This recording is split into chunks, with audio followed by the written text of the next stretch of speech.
What's up? What's up? Back with another A to Z. This is your boy Rodzilla coming all the way from Oregon with my guy Oyanga Ali rocking the CrossFit shirt today. I see you, man. Oh We yeah, back at Social City, baby. Social City. it. Yeah, Yeah, we back at it, man. We back at it again on a Sunday. Just talking about today's topics in the hopes of spreading information, love, unity, all the above. What's good, man? oh man, everything's good. Man, I don't know. I mean, the rest of the world is fucking on fire, dude. I Yeah, don't know, man. I was thinking the I, same thing this morning, bro. Like, holy crap! Just looking through the headlines, like it's wild out here. yeah, Crazy, man. man. I think But I I'm will going. say, Go go ahead. ahead. I was You gonna go say say. like last week, man. Just to shout out to you from last week about being spot on about those insurance companies and the subsidies and all that, because that was a Okay. large part of the shot. Now I read a little bit deeper into it, and you was spot on, bro. So shout out to you for doing the homework and bringing that information on the Oh, insurance thank companies you, and all that. So yeah, for sure. But yeah, where were you at, man? What are you gonna say? man. I'm with all this stuff that's chaos that's going on. I'm starting to see that it is hell bent on separating us, man. For It's sure. it. I mean, I see it there. So my actual after that podcast or conversation, I started looking at my relationships. You know, my Yeah. relationships with other people, and the one that I really care about is the one with. I mean, I care about all of them because they're my Sure. relationships. You know what I'm saying? But Yeah. one of them was with the my relationship with politics. You know, Okay. Okay. and What you falling in love with it more these days? What fuck you? no, no. Listen. I know. What I was Politics is doing crazy. was allowing politics to be too much into my um into my thinking, into my life, as Yeah. far as I'm going to talk to everybody about some motherfucking politics when it doesn't. Or everybody's politics are different. You know Yeah. what I'm For saying? sure. It's like it doesn't matter what you it doesn't matter because they're going. It's something like religion. We're going to separate. There's Hmm. going to be something inside of politics that if me and you, if we weren't friends, if we weren't open to hear, if we weren't teachable, if we weren't whatever we are, we probably we probably wouldn't be friends. You know what I'm saying? For sure, man. Because because That's we right. do this, we disagree, but we're okay with that because I Absolutely. feel I'm learning from you. You know what Vice I'm versa. saying? I'm cool with that, and that's how a lot of people. I feel more people should be. At least we can learn, and for me, there's been times, there's been times where I was like, oh shit, I got to change where I was thinking because that was right.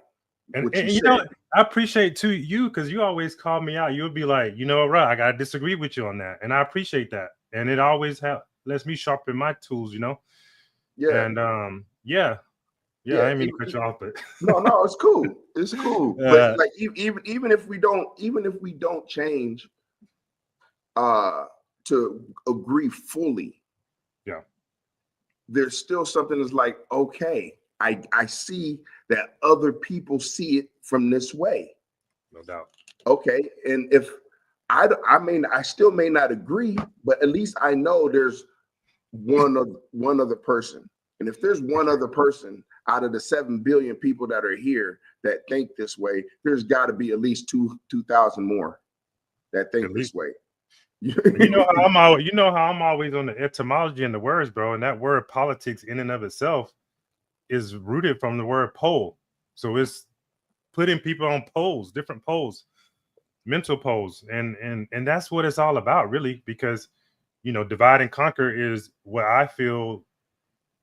Most governmental systems are built upon. If you can divide the people and put them in different sects and different groups and different thought processes, you can better control them. Because as you know, united we all stand, but divided we fall. So that's how I always look at it, politics with that lens, and try to look at it from personally try to look at it from a broader overview of how can we look at this more objectively and come together, you know?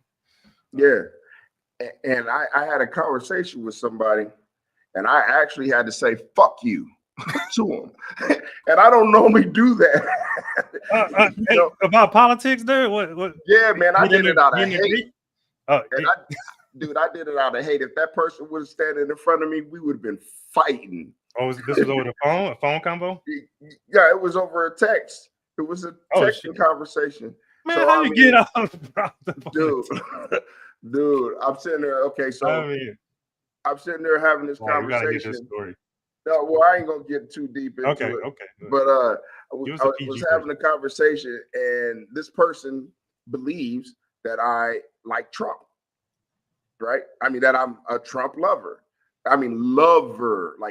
I'm gonna defend and go to bat for this motherfucker. You know, I'm like, no, if he did some shit wrong, he did some shit wrong. You know what I mean? But you're not understanding my mindset. He's the fucking president of the United States, you know? Yeah. And I'm like, so what? He did these things wrong if you believe it.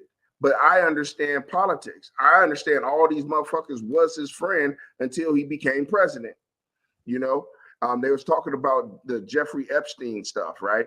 And they was like, Jeffrey Epstein had he had Donald Trump was his friend and all this other stuff. And they're showing me, I showed them a video of Glenn Beck. You know who Glenn Beck is, right? Oh yeah, okay. No doubt. And just in case somebody who doesn't know, he used to be a Fox News analyst, investigative reporter, and he ended up getting fired because he investigated for real, you know. And he was pulling out, and he's a Mormon, real, bro. Huh? So you can't be investigating for real. Not on like he was calling other, even his own company, Fox News. He was calling them on a lot of their bullshit. You know, and he wasn't battling with him. He was just saying, this is what really happened. And he was like, they would show a clip of something that was like 40 seconds and blow it up to be like, oh, this person said this, and that. And he'll say, well, it was a 2-hour meeting. Here's the whole fucking meeting. So that 40 seconds didn't really mean what you said it meant. You know what I mean? It wasn't even about the way you said it. So he was pulling stuff out like that. He also did not like Donald Trump. He did not like Donald Trump. So I show a video of what Glenn Beck says, because they're pulling out some stuff about some emails that happened from what's his name? Epstein to some other people, and saying that Donald Trump was in with the victim or whatever. And Glenn Beck, now remember, this motherfucker don't like Donald Trump. He already had an issue with Donald Trump, and the only reason why he voted for Donald Trump is because, I mean, the last time he didn't vote for him the first time, and he's not a Republican.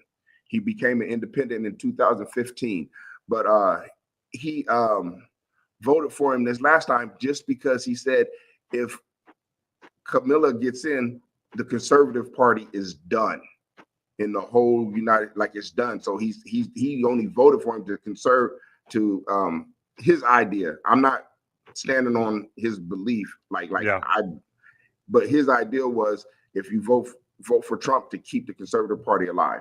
So anyway, he said everybody's bringing this stuff out like now, and how they got the person's name covered up, right? But this same document was given out in 2011 and the name wasn't covered up, and he showed the document, and I'm like, and it says in the court hearing that Donald Trump had nothing to do with touching any kids, right? So then the person was like, here, look at this video. It's a little young black kid. Now, mind you, I shouldn't have said black kid, but it was a kid that went against what Glenn Beck said. and tried to show another video, the same video, but like, yeah, try to disown it with his voice. You know what I mean? Just his words try to say it's not true. And I'm like, hey, dude, look, check this out. I'm not going to believe this little kid over somebody who doesn't like Trump, but is standing on the side that the evidence is not real evidence. You know, this guy was an actual and has still been a investigative reporter for for the news and stood against it. And they're like, no, you're just you're just defending your favorite pedophile. That's what the motherfucker said, dude. I was, man, fuck you, 100%, bitch. You know, I mean, that's how man, I'm telling you, I would have just socked him right then and there. If he was in person, I would have socked the fuck out of him. So then I start realizing, hey, we're dealing, me and this motherfucker should not be arguing about this. There's nothing in this that we should be arguing to make me want to fuck this dude up, because he is on a side that I really don't give a fuck. The dude is a president. I'm still military minded. If he say we going to war, motherfucker, we going to war. You know what I mean? If he say this, that's for certain things, that's just what the fuck is going to happen. I can't change that. And I'm kind of comfortable with that. You know what I mean? I'm not comfortable, huh? What do you mean? Okay, I'm comfortable in the idea of, if the president, no matter who they are, if they say we're going to war, that's what the fuck is going to happen, whether I like it or not. I'm comfortable. Yeah. That's what's going to happen. We're going to war. There's people that are already there that's going to push the button, that's going to fly over there, that's going to take command and go do what the fuck he told us to, whether we like it or not. I'm comfortable knowing that. So, and knowing that I can't change that, the fuck I'm going to be arguing about it for me. Other people can argue about that. No, we shouldn't go. We shouldn't go. Yeah, you're right. We shouldn't go. However, I'm not going to argue with you about it because he already said we're going. So I would stand on the side of, make me feel better.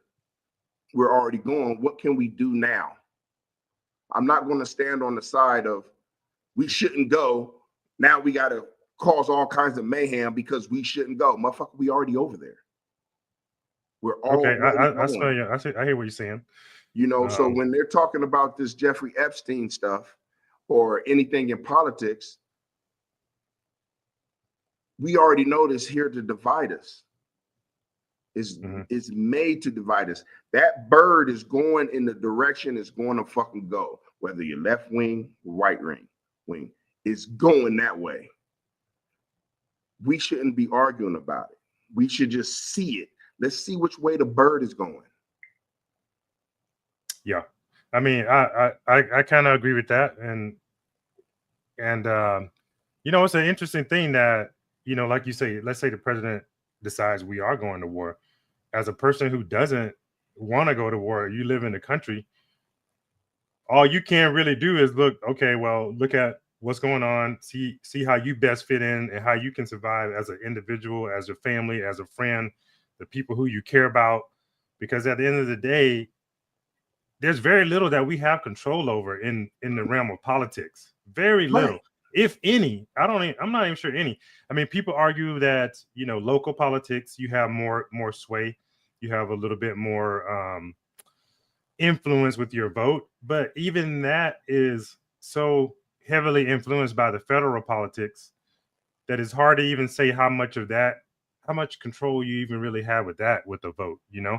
Right. Even things like here's a crazy example, like in the school systems, you can just see how, like, obviously you guys are not looking out for the best interest of the kids with these types of policies that you're implementing, like No Child Left Behind, or like my wife's got kids in her class who are 3-4 grades behind, and they took out all the reading standards. So now rather than assessing a kid individually, they've taken out all the reading standards, and the only thing they do now is okay, you're in third grade, you can read 50 words per minute. If we get you to 60 words per minute by the time third grade's over, we did our job, right? And now you go to fourth grade, there's a new standard. You need to not only understand and comprehend more challenging words, but you probably should be able to read a little bit faster too. But they're not even looking at the comprehension. The only thing they're looking at is how fast can you read. So and it doesn't take a rocket scientist to know that just speed of reading doesn't mean you comprehend it, doesn't mean you understand. So if those are the policies they're putting in place, obviously y'all ain't really caring about what the kids are doing. Right. They don't. And that's just and that's just a local level. And parents stand up for that, teachers stand up for that. They don't care.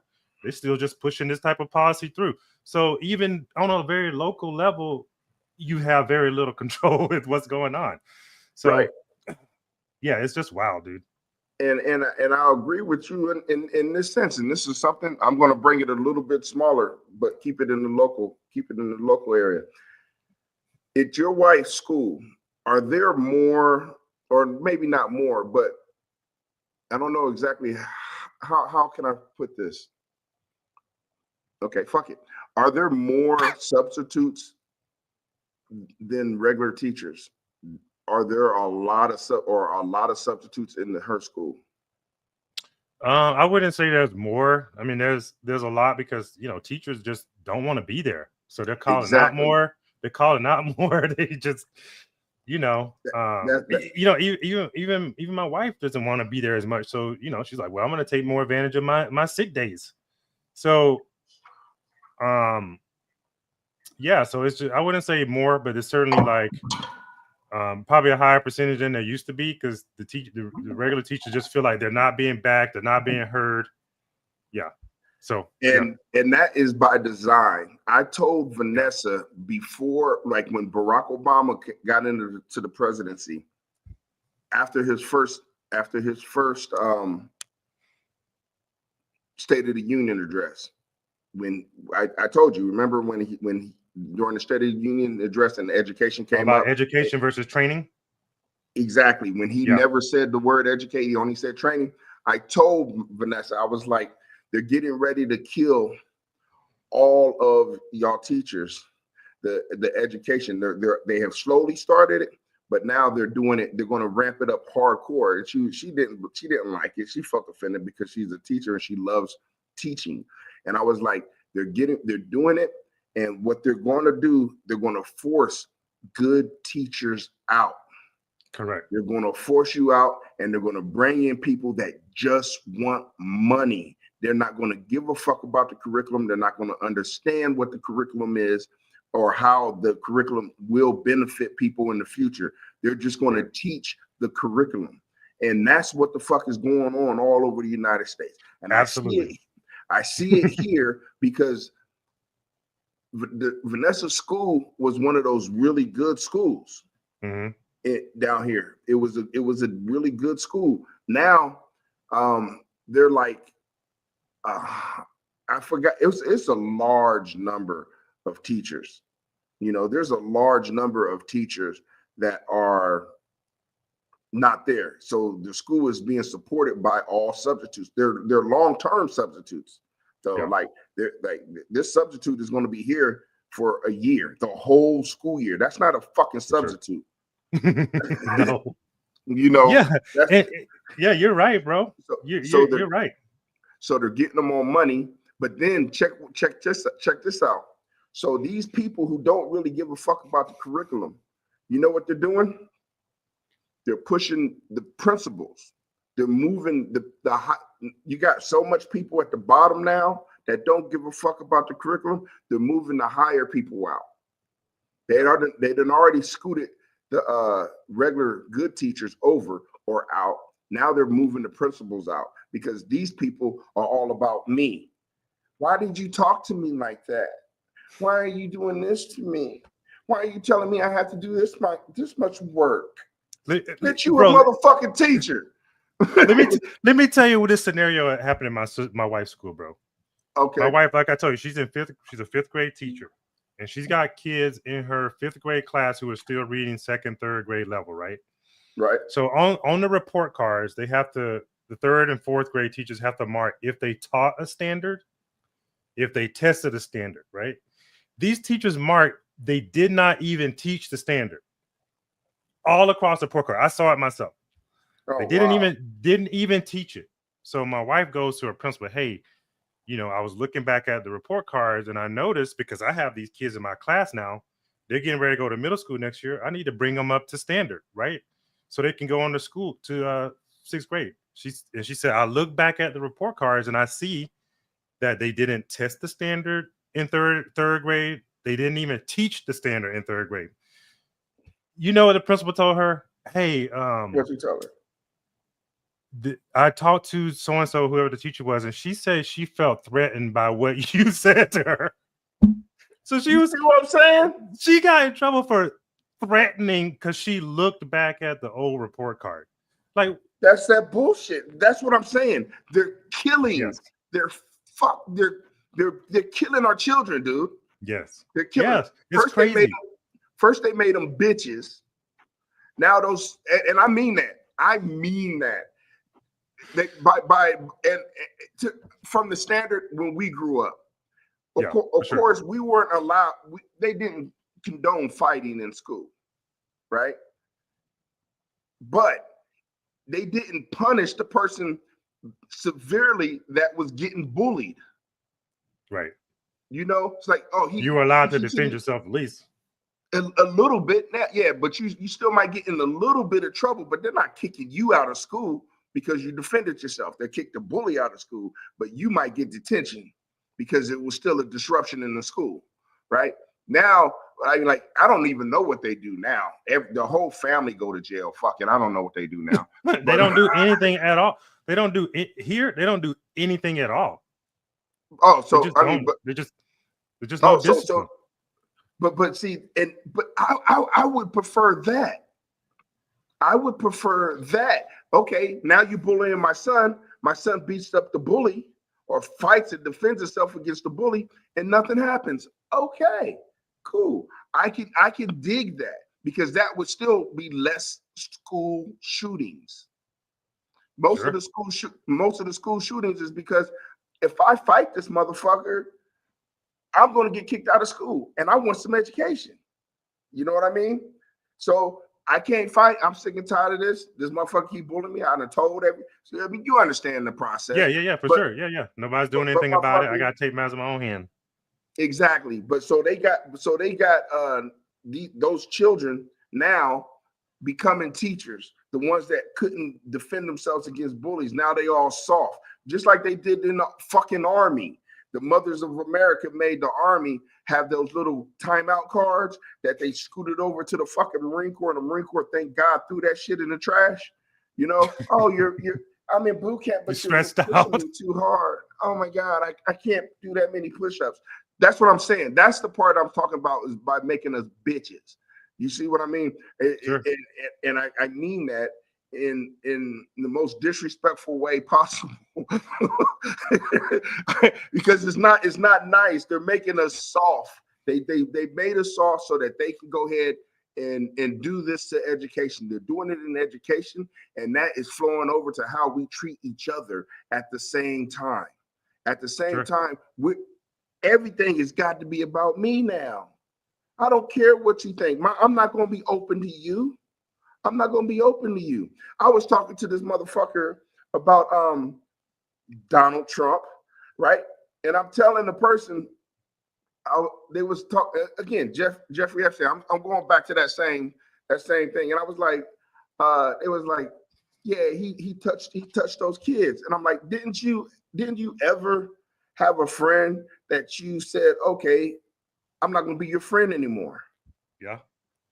Because they was doing something that you didn't do, and they was like, yeah, I remember this motherfucker was out doing coke and doing crack and shit, and I found out that he was doing crack, and I stopped being his friend. And he was selling pills. The dude was selling pills to little kids, right? Okay. And I was like, okay, but you stopped being his friend. Donald Trump stopped being Jeffrey Epstein's friend. He's like, but he knew. I was like, he knew Jeffrey Epstein was molesting children. I was like, did you know that your friend was doing crack the first time he did crack? No, but I was like, okay. Did you know that he was selling pills? Not until he told me. Oh, well, how long was he selling pills before you found out? About a couple years. So what the fuck do you think? How come Donald Trump had to know that his friend was molesting children the first day they fucking met? He didn't know. He probably did not know. And once he found out, he stopped being his friend. That's not the same. He didn't tell on him. We're not the same. I was like, but y'all both stopped being a friend to somebody that you found out was doing something bad. You stopped being their friend. No, we're not the same. We're not the same. He didn't touch. My friend didn't touch little children. It's like, what the fuck is? You are the same. Y'all both stop being. No, we're past that. It's like, no. Let's not get past that. Acknowledge that point. They won't even acknowledge the point. This person is younger than me, mind you, way younger than me. In this the generation of my son, you know, just working with this person this young, you know what I'm saying? Mm-hmm. And it's like, what the fuck, dude? How are you can't even take responsibility for your own? Yeah, that's an interesting. No. You good? That's an interesting one. I mean, what do you do in that case?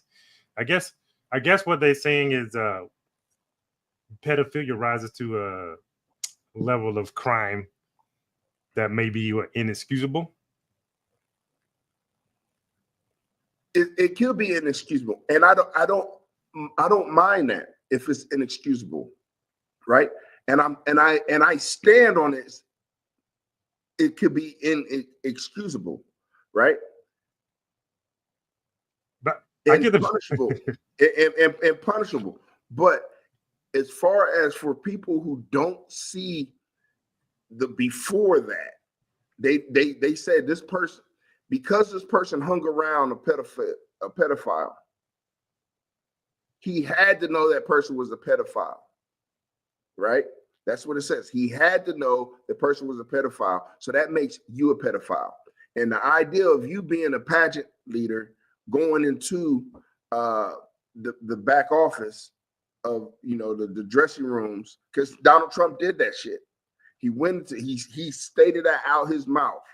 He went into the dressing rooms and he said, man, because I'm the president of the Miss Teen pageant, I had the ability to go back there and make sure everything was running right or some shit like that. And he said, and I could see the women naked, right? 18 and 19-year-olds are considered women, right? But there were people all the way to 13, I believe, in the dressing room, supposedly. I don't know how the dressing rooms were set. Nobody really knows if they was just in a big warehouse to where everything is open or not. You know what I mean? But Donald Trump said he went back there and he could see the women naked. And okay. I was arguing. I was like, he went back and seen 18 and 19-year-olds naked. He's seen all of them naked. All of them. He was looking at little girls, little 13-year-old girls. That's a pedophile. That's a pedophile. I was like, that would be sick if he's walking back there looking. And I agree with him. I agreed with him. That would be sick as fuck if he's walking back there looking at 13-year-olds and fucking 14-year-olds and 15-year-olds getting off on it. If he's back there looking at them, it's inappropriate. He went back there and looked at also 19 and 18-year-olds, which is still inappropriate. It's still inappropriate because the women are naked, right? But at the same time, he never said he was looking at the children. He said he was looking at women. And we don't know exactly how this motherfucker thinks. We know he's a fucking, we do know he thinks whatever. But if a person was a nudist, let me ask you this question. If you know a person is a bona fide nudist, right, in a nudist colony, and they go back into their guy or girl, whatever, it doesn't matter, go back into the back of that and see a bunch of naked people, do you think that that person who is a member of a nudist colony or even frequents a nudist colony and actually enjoys being naked, do you think they looking at at the children in a provocative way? I mean, I have no idea. I mean, Exactly. we have no idea. We have no idea. But if I would personally think if a person's in a nudist colony and everybody's walking around naked, they're probably not looking at children like, because that would obviously reveal reveal themselves. Penis be all hard, right? So I don't think that they would be. That's just my idea. That's Yeah. my idea. I don't think that they would look at people, and I think that also people. And I'm not defending Trump. If he did the shit, burn him. You know what I mean? Burn him if he really did it. But the idea of people selling their children, you know, people, we know people do that, right? Rich people, people who are in different caste systems. Hey, you're not gonna. I want some good men to be with my daughter. So my daughter can cook, my daughter can clean, she can do this, she's intelligent, she's blah, blah, blah. Let me sell my daughter off in that way. My daughter looks good. Look at my daughter. She's a beautiful woman. You know, they can do that, right? That they sell their daughter. They preen their daughter to be a good wife. They do that in many cultures, not American culture, but they do that in many cultures, even the Philippine culture. They do that there. They do that in the Indian culture. They do that in a lot of Arab cultures, right?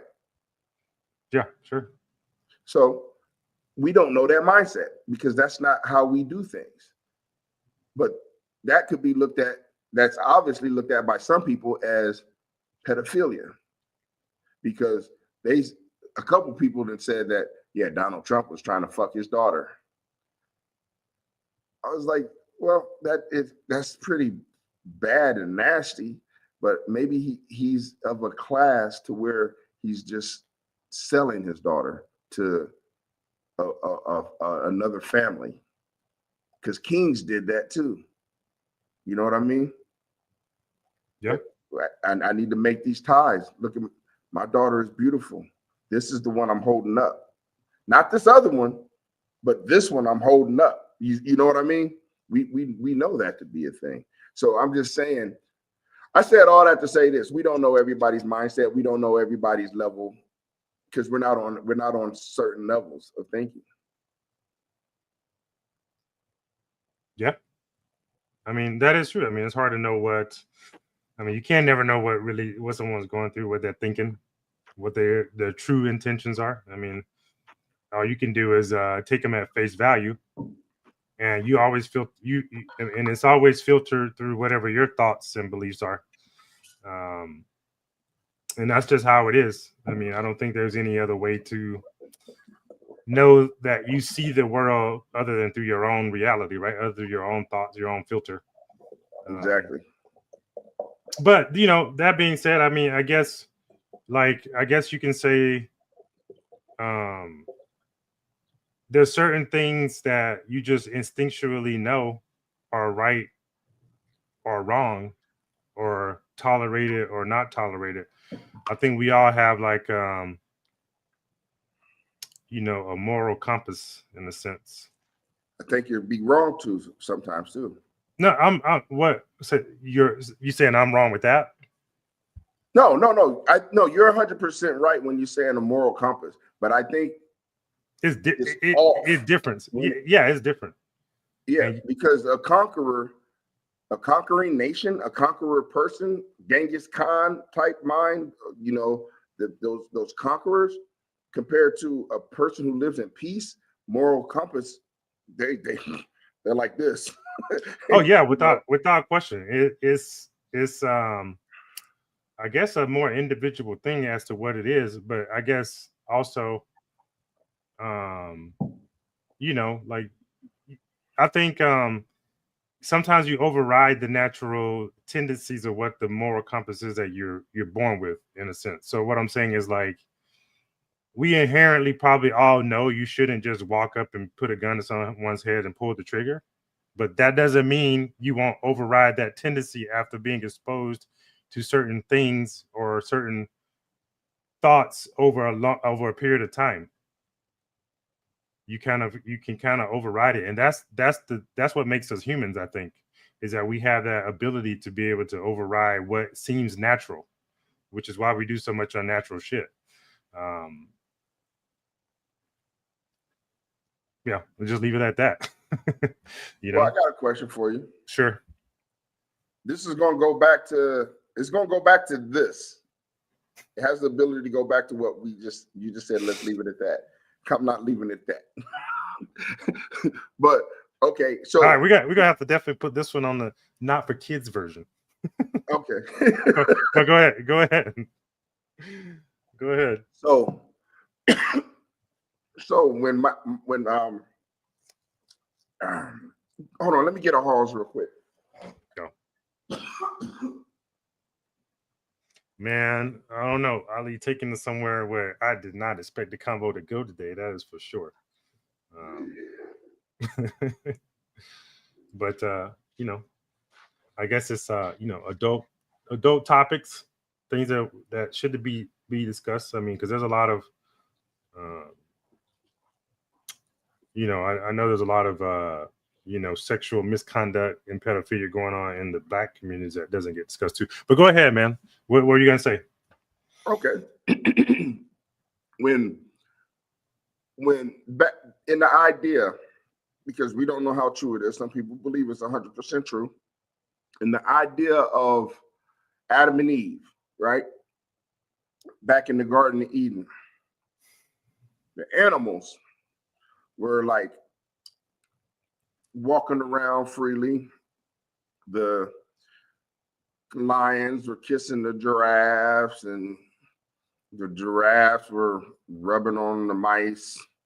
And just where do you get this shit from? No. I'm saying they were being nice to each other. Okay, sure. All right, we'll go with that. they all the animals, like there were no predators. They was just nice. Adam was walking around. He didn't walk around with a spear. He just walked around. There were lions, there were bears, there were snakes, there were other animals that today would kill him, right? Sure. Okay. Yeah. We're making a lot of assumptions, but go ahead. Assumptions, 100%, because he had to name them all. So sure. Now, in this assumption, how come back then,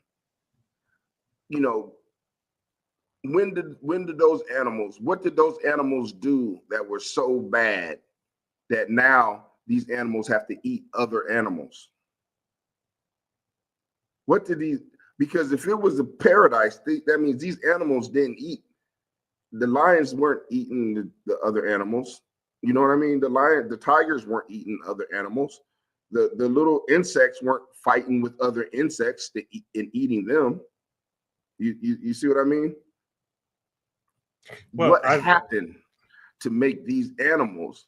I mean, like our sin, or Adam's sin, changed. God said, okay, we're going to fuck the animals too. They got to kill each other to eat.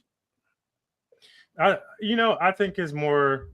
Well, first I'll just say I don't take that story literally at all. I think it's more of a metaphor. And when you talk about the fall of man, like let's start with this first. I would say God or the Creator, not God of the Bible, because I don't think that's quite accurate to say that person that they're referring to as a God of the Bible is the actual creator of everything. So the actual creator that created this thing didn't create in the way that we create, which is in a almost linear fashion. It's almost like, how when you have a dream and you start dreaming and everything is in the dream, it's kind of like that. So when when it was created, everything existed. So, and then if you take that everything existed in a unified state, and then over time it gets more and more further away from that unity and more division over time, and that falling away, falling from grace, so to speak, means falling into a lower state of consciousness where it's a divided consciousness now. And I think Adam and Eve being a more of a metaphorical sense, that it was one being that was then divided, and now which is a representation of the division of consciousness that we experience, and that division or splitting created everything that we see now, which is more and more division over time. Because they tell us, like, through the Big Bang, the universe is expanding, and when you think of expansion, it's a constant state of dividing and dividing.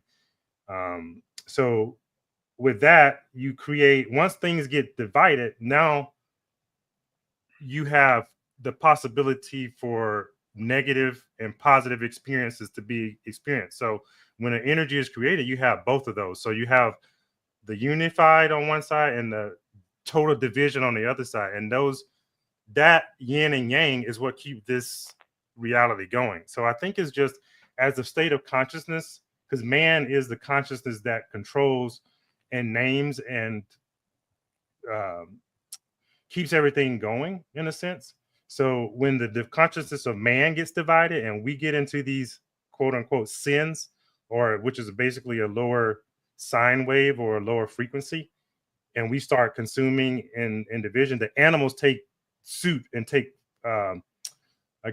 command, in a sense, of that. And so they start doing and consuming like we do. So it was with the fall of us that caused, in a sense, the animals to be also divided and fight against each other in war, kind of at the same time. So as things get split, you create the energy of consumption, like in that sense that we call killing or eating or whatever.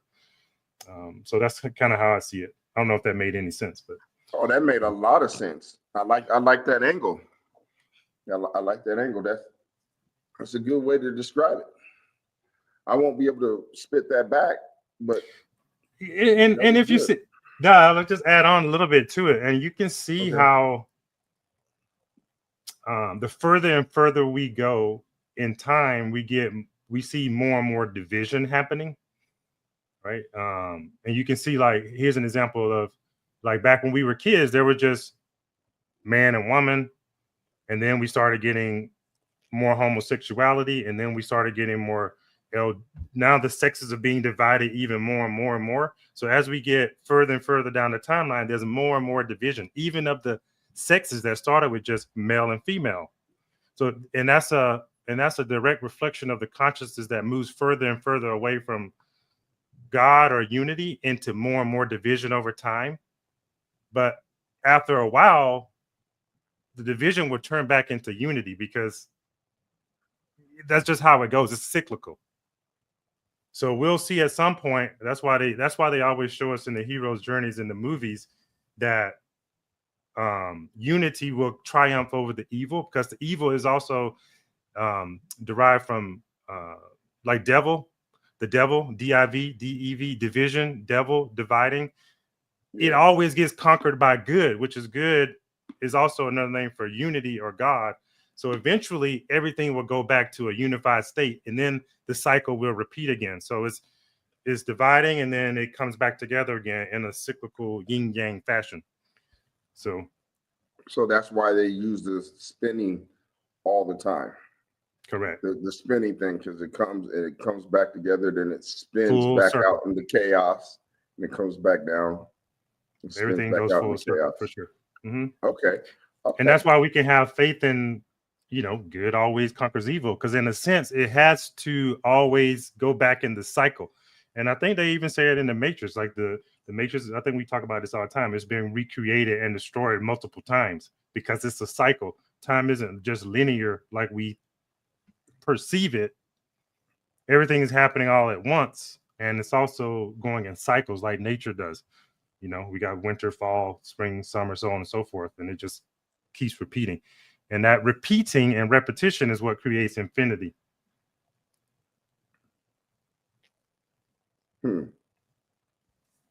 I always wonder, like, how do you create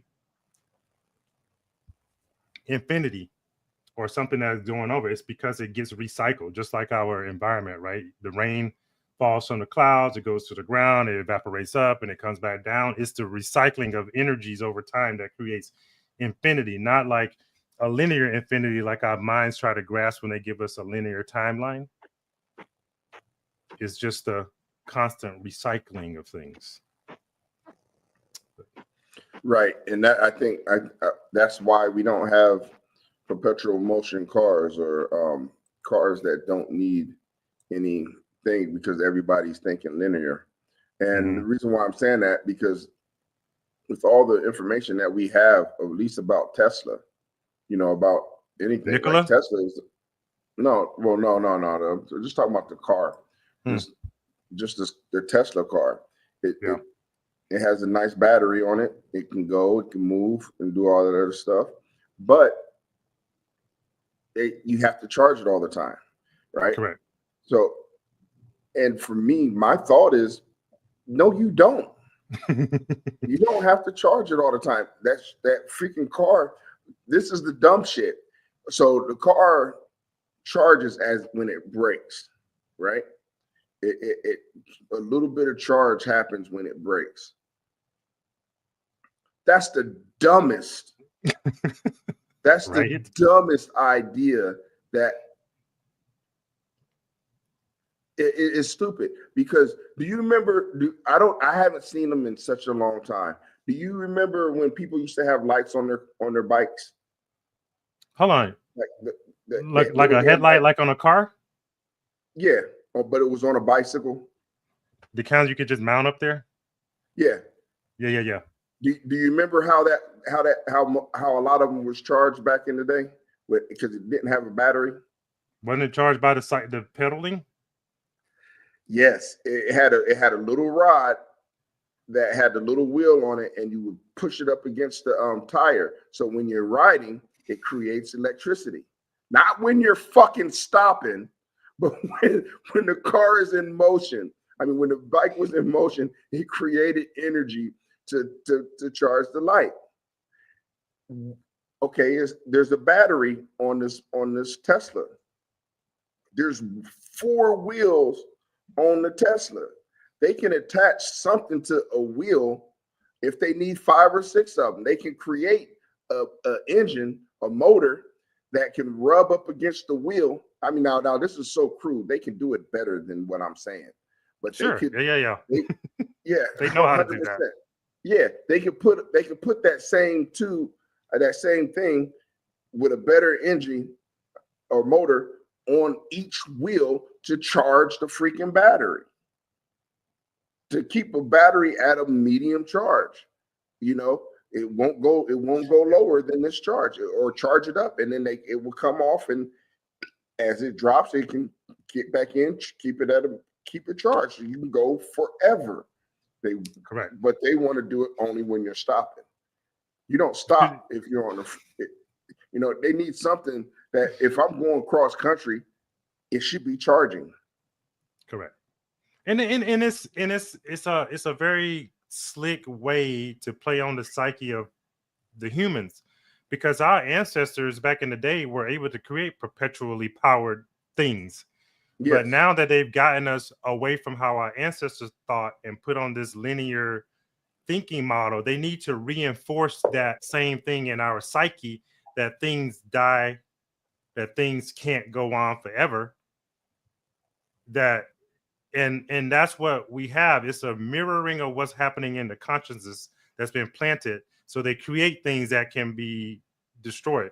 But as we get going on, and you and I having these conversations, and we're coming back into the knowledge and thinking of things that can be perpetual, you're going to see them start creating more and more things just like that to mirror what's happening on up here, what's happening in the conscious. So as we come, full circle in a sense, they're going to start to create more and more of things that can be powered. Or I wouldn't say we are going to create more and more things that can be powered in that way, because now we're coming back into that knowledge of, hey, we should be able to do it like this, Right. And we starting to hear talks of these different types of energy that are coming in as we get off of fossil fuels and all that kind of stuff. Because energy is motion. When something is set in motion, like you just said, it can just keep going. Yeah. Hey, you're a health guy. You're a fucking health dude. Hey, look, Yeah. check this out. You know what I realized? Okay, so we had No, a hit me. little thing. I mean, I've been knew it, but it just came back. So this is old information recycling itself. So, Yeah, nothing, so nothing new under the sun. They say, huh?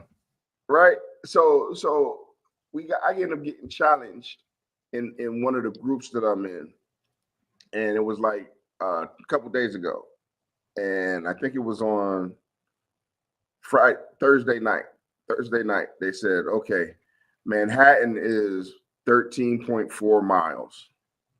Everybody in the group, wherever you're at, by Sunday, walk 13.4 miles, right? Okay. Or run, but it travel 13.4 miles. So some people, I think they wussed it out, but it's whatever. Some people rode their bicycles. Some people ran, which I'm happy for those people who can run. I can't. I don't. I'm not there. So I walked 13. I mean 14 something, 14 miles. I did 8 miles the first day, 4 miles yesterday. I mean the day before yesterday, and 2 miles this morning. 14 miles, right? So I realized I got more energy. My body's sore, but I got more energy. It takes a lot of movement to create energy in your body. My question is, when people get older, is that still relevant for them? Do they have to continue to move to get energy? Absolutely. I hear it all the time, man. I had this lady. I started training her. I had 10 sessions with her. We went. She's like 73. And she was kind of sedentary before we started. I got her moving, and now she's like, man, I feel better than I felt in 20 years. I got more energy. I feel like my life is back. So it's always that way, because the body in motion stays, once you get a body in motion, it can stay in motion.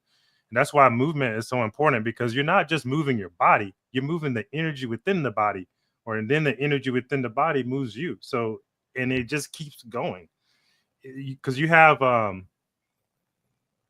we have like an internal sun. They talk about it in Eastern philosophy as the Dantian, this energy, this area right here near the solar plexus, and that's where your energy is created from. And that is like we call it the core. We call it a lot of different things, but once you get that going, it's like an internal fire that puts more energy throughout the body. And as you move, and let's say, for example, this is tight and my shoulders are rounded, and you start to move and get those things moving. Now this energy can flow more freely through this part of your body. And as you start to move, now your hormonal cascade from the brain starts to kick in. And then you create even more energy, because now the brain is being supplied with more oxygenation, which creates more energy. So as you move, regardless of the age, you can create more and more energy. And that's one thing that we have to think about is our bodies are like it's like a wireless vehicle that's hooked up to nothing. It's just powering itself from within. And the more you move, the more energy it gets created. But there is not a finite amount of energy, because when you leave, the spirit leaves the body, the energy that keeps it alive leaves, but the body itself is part of the earth. So the body has a finite amount of energy, but what you really are does not. But yeah, it does not matter the age, bro. And you can regenerate more of that energy at any age. I see it all the time. Like, I'm working with some people who are 85, 90 years old, and they tell me the same thing. As they get more moving, they feel better, they got more energy, better outlook on life, because there's more than just the physical body that's moving. just Yeah. the energy within it. But yeah, hopefully, I think that answered your question. No, you did. Yeah, You man. did. You did. And I figure it's different levels for different, like some people might have let their that little fire get way too low, you know. And when you did say that is from the core, right? That the sun, right? You said the Eastern philosophy or something like that. Like the Dantian, like an internal fire within the body, like near that core area, solar plexus, like just below the navel. Yeah. Oh, below the navel.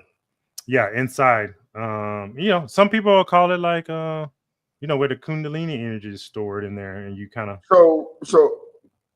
So when a person is having a lot of sex, promiscuous sex, not just with their wife, but promiscuous type sex, if that's even a real thing, they're using do you feel they're wasting their energy, or is it a thing to where it's not wasting because that's just their life? From what I understand, it's a yin and yang thing. So a female gets more and more energy from sex, whereas a male can expend energy and kind of run down their gene or energetics with too much of that. So that's why what's this guy's name? Mantak Chia talks about a lot about recycling the energy, coming up and doing this cosmic orbit. You can recirculate the energy.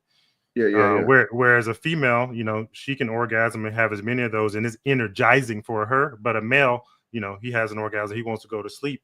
He needs he has a refractory period, whereas a female doesn't really have that. So it's a little bit different in that sense. But you can expend too much of that. But also, with the practice of semen retention, you can have an orgasm, a male can, and have the ability, which I try, it's a little bit challenging, to separate an orgasm from an ejaculation. It's the ejaculation itself that can cause the energetic loss in a male, but an orgasm, especially when it's a full body internal orgasm, is more energizing. And that's what females tend to have more often than males, which is why theirs is more energizing than energy sucking or sapping. Okay, because I was getting ready to argue with you, but that you flipped the gears and added a little bit of extra information. So What were you gonna what part, dog? Well, the part where men we lose more energy than women when it comes to that. And the reason why I was thinking, but you already flipped it, but the reason why I was thinking, I was like, well, women, they have a 9-month cycle to have a baby. We can keep busting nut 4 or 5 times a day, and then the very next day bust another 4 or 5 times. The very next day bust another 4 or 5 times. So when you did change it, how men basically lost the technique of connecting with themselves to have a non-ejaculated orgasm, which I do remember seeing that and experiencing that once or twice, where it was so intimate. The situation was so intimate. It really wasn't about sex. It was just about the connection. Now the sex was bomb. I remember that, but it was more about, this is who I'm with. For me, I remember it was, this is who I'm with. I'm loving this moment. I'm actually here. We're holding each other, and there was like a deep rooted connection, and it did happen that way. Sure. Yeah. And I don't remember about I knew I was excited. But I was confused because I don't know if she felt the same thing. But she said she did. It was like super long for her, like long. And I'm like, I can't tell. And she told me she because she was in it. I couldn't tell because it didn't come up. It didn't come and go. She was just in her orgasm, Sure. you know. Yeah. And I was like, well, and she told me it was the best that, and it wasn't, and for me, it really wasn't sex. It was because we were connected, but it was more of, Maybe an energetic connection kind of thing. no, I was inside of her, but it was more of intimacy thing. It was more of being there, and there was movement and stuff, but it was more of, I'm with this person. I love this person. I want to be with this person. I care about this person. Yeah. My mind was on that. It wasn't on, ooh, how deep I'm about to beat. I'm about to beat these guts up. You know what I mean? It wasn't. Sure. It wasn't that. It was the connection. You know what I mean? Yeah, for sure. Absolutely. And you know, we get lost. I mean, our society does not reinforce that. It kind of reinforces, you know, ejaculation. That's what you see on the movies and the porno and all that. And Yeah. that's kind of the Put it in state. her face, Superman. Yeah, that yeah, bitch. yeah, exactly. Yeah. And you know, those you know, the powers that be know that that's very draining for a male. And you don't see anywhere in our society, especially in those, where it's pointing to that what you just experienced, which is, I guess, the ability to use sex for more of a higher purpose. Because there's a, what is it, like, all things can lead to a path of enlightenment. You can be enlightened, like you can see people who use music and they feel enlightened. People use exercise and they can reach this state of enlightenment, because everything is designed to be that way. That's how our reality is really set up. But sex can also be that, and we don't often really view it that way, but it can be a path to enlightenment for those who want to go through that path and use it for that. So yeah, I mean, yeah, it can very much be that way for males, man. We just you know, we just don't have the wisdom on how to bring it about. It kind of Yeah. got lost. We're, It got lost. we're not taught. Yeah, we're not taught about it. No. And We're only think exactly, man. We need to teach motherfuckers about this. We need a class. yeah, man. I mean, we can have a class on it, you know, for the dudes. I mean, the women would really appreciate it, wouldn't they? The women Oh, would of really course. appreciate, like, if dudes really grasp that, because um it's just something real special, right? Just something real special. You can't really duplicate it any other way. Yeah, you just can't That's the really duplicate. key. What? That's the key to change the community. That's the key to change the world. What's That's that? the motherfucking key. That connection to a male orgasm without ejaculation. That is a key, because Yeah. if a man can feel that and get energy, how much more respect would a man have for himself and women and for other people?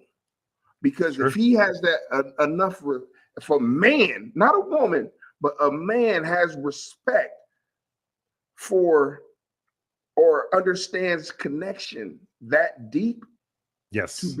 to be able to not fuck a girl, but Make love. love a girl, love a woman, and to spend the time that it takes to get into his own mind. For sure. Yeah. You're right, bro. Because you remember we were talking about earlier, when we were talking about the consciousness and the splitting of Eve from Adam. This is the reversal of that. It's the reuniting of Adam and Eve on a physical level, because you could do it internally as well when you bring your masculine and feminine together, but it also is bringing those two polar energies together on a physical level, which is what everything is about. That's why they say love conquers a multitude of sin, a multitude of sine waves, or a multitude of negative energies, because sine wave is an energy, and love is the only thing that could really do that, transform something. Yeah. You know, so yeah, you're right. It is a huge key, and it's why that key never gets really talked about, because Yeah. war War is the opposite of love. War is dismantling and destroying and breaking apart and all consuming and hoarding all the resources. Whereas love is, let's bring it together. Let's share. Let's look out for each other's best interests. Let's all of those things that go along with that. And that's why love is so powerful. And that's why it's not really discussed as even the opposite of war. We get told the opposite of war is peace, but what is peace? Breaking things apart.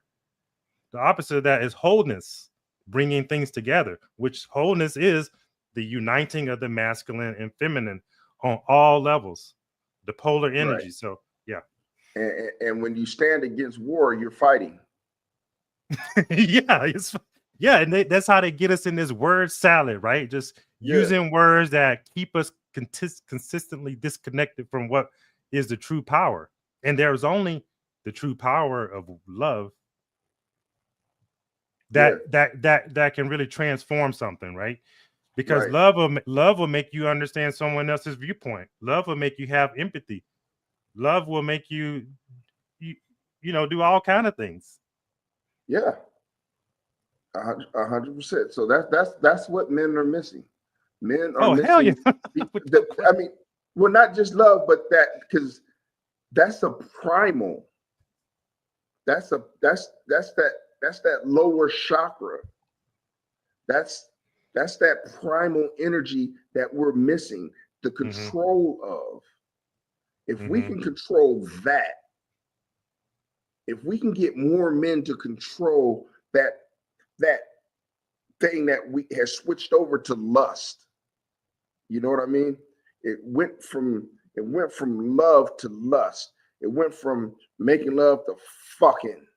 If we can get that control and understand that we can have that powerful orgasm without ejaculation, we can recycle our semen. We can use our semen for creation instead of wasting it. We will be so much more powerful as a human. And that is the fucking key. It is, bro.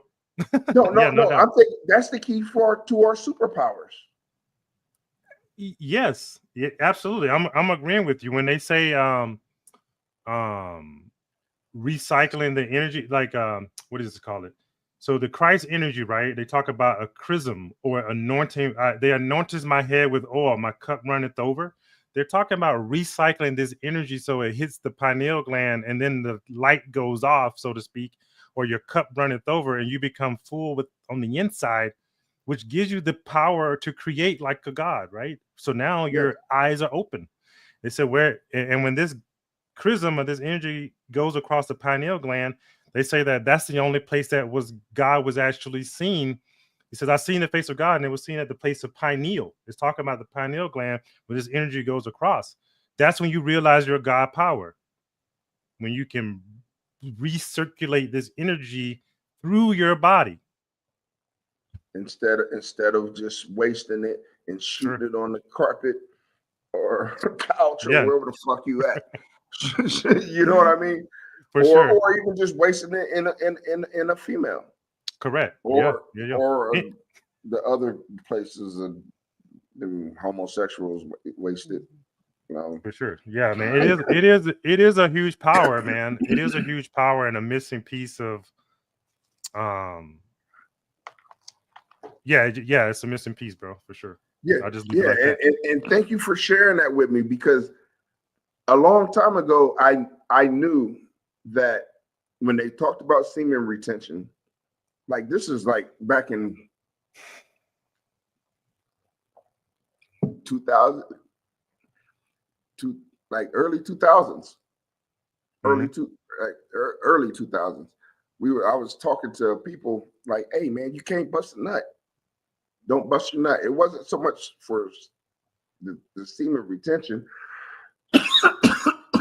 It was my conspiracy theory on how they keep telling kids back then, oh, busting, beat off. It's okay to beat off. They keep showing kids Like even here's a condom. Go ahead and ejaculate in a girl. It's okay. You won't get pregnant. Use a girl to waste your semen. Here, and they was teaching this to children in 6th grade or 7th grade. I forgot, but it was in middle school, right? For people who shouldn't be fucking anyway, right? But they're teaching that to children. They made this right here so a kid that's in middle school can just sit there and big titties, talk to their phone and big titties will pop up unless the parents put a blocker on it. How many parents put blockers on their children's phone? Probably not a lot. I don't know. We didn't. So anyway, they were attacked. They've been attacking children. Hey, masturbate here. Look at the Jet magazine for me when I was younger. Here, look at it. Look at all these pretty ass women. Oh, Sports Illustrated swimsuit. They keep showing television. Women. Look at all these women in their little sexy bodies. So that was the attack that they was doing, right? Mm-hmm. And I was like, they're attacking us because if we retain our semen, it goes up. And it was about the 144,000, right? The 144,000 that make it to heaven. That's the chosen one in the Bible, the chosen ones in the Bible. But I did the time, 144,000, 12 times whatever it was like from the time a boy begins his ejaculation. I think it was from 12 years old to either 21 or 18. If a person can retain his semen for that long, they have the 144,000. The 144,000 souls because of the man's cycle of reproduce. Like the women has the menstrual cycle. They got 29.4 days or something like that. Men have a different cycle. It's like 29.6 or 28.9 before their semen cycle goes to the pineal gland and it recycles back. We have that time, but once that goes up, the idea was once that cycle hits, it goes up. If you make it the whole time without ejaculating, that energy is never wasted. Like it accumulates. So like say you go 1 month, you get one cycle, you get one person, or you get one that stays. You go another one, you get two you get a second one that stays. Your third one you fuck up, you only got two. Your fourth one you fuck up, you still only got two. Your fifth one you fuck up, you still only got two. Your sixth one you do good, then you get a third one. But everybody is constantly losing, masturbating, having sex, busting nuts. However, they're constantly not making it a whole cycle. So they never get full power of the 144. And then, once a person hits college, most people, once they hit college, it's over. Either they're masturbating or they're fucking. And they're not going to stay not fucking for a whole month unless something crazy is going on in their life. So it's hard for a man to actually make it to 144. But the way the man can make it to 144 is what you just brought out. The key of actually understanding love and getting into connection and actually knowing that I can have a full body orgasm, which is stronger than ejaculation, and a better sense of intimacy for not just me and that person, but for the rest of the world and myself. Yeah. Through the lowest chakra, which is the animalistic chakra, the that lower one, right? The root chakra? Yeah. You know that shit. I don't. I mean, Yeah, I mean, I think I get where you're going. Yeah, I mean, it certainly would be a practice to talk to young men about, but you know, it would take us older, wiser men coming into that knowledge and then being able to teach the young kids if they wouldn't listen. And Smack them. yeah, I don't know. It's a weird thing, man. I mean, like my son, he's what 18 now. I certainly didn't know this when he was young enough to teach him, and really hear it, you know. So I don't know where we go with it from here, but other than just, you know, maybe having this conversation, it gets out into the ether, someone picks up on it, and you know, we just kind of continue to carry on. I'm gonna talk to little kids. I'm gonna talk to little kids. I'm telling them, don't. Because my dad told me when he was in prison, don't play with your dick, boy. That's all he said. That's what I was like. What? That's nasty. That. You know, I mean, yeah. I mean, only talk I really got about sex, I think, was like, wait till you get married. You know, growing up in a Christian upbringing, there was there was no real adult conversations about it. You know. Yeah. And that's unfortunate because it was taboo.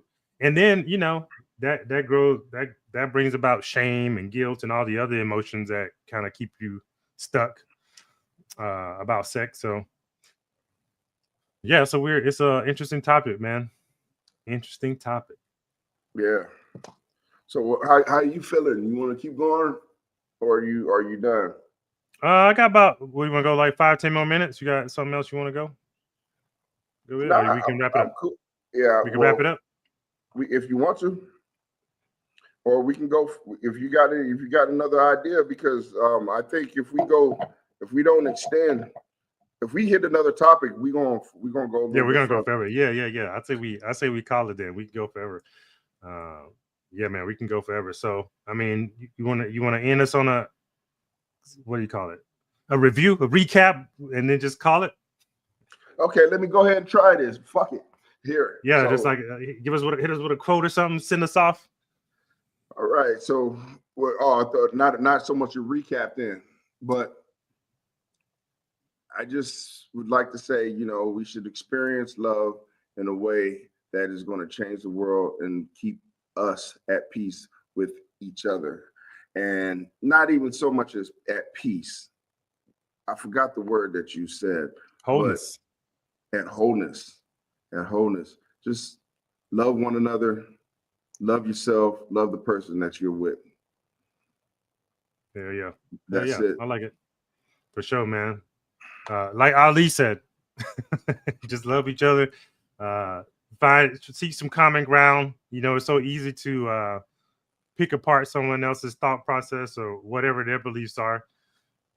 But it's a little bit harder to look at it maturely and see where you can come together, because at the end of the day, there's more power in unity than there is in division. It's a lot of forces out there seeking to divide us and keep us apart. And, you know, I always try to look at, you know, each person as my brother, my sister, until they give me a reason otherwise, you know. And you know, that's not always easy to do, because everyone doesn't have best intentions in mind. But you know, just use your discernment, stay smart, and keep it moving. There you go. Stay DMX. Right. Yes, sir. All right, brother. All right, man. Holla at you. Yeah.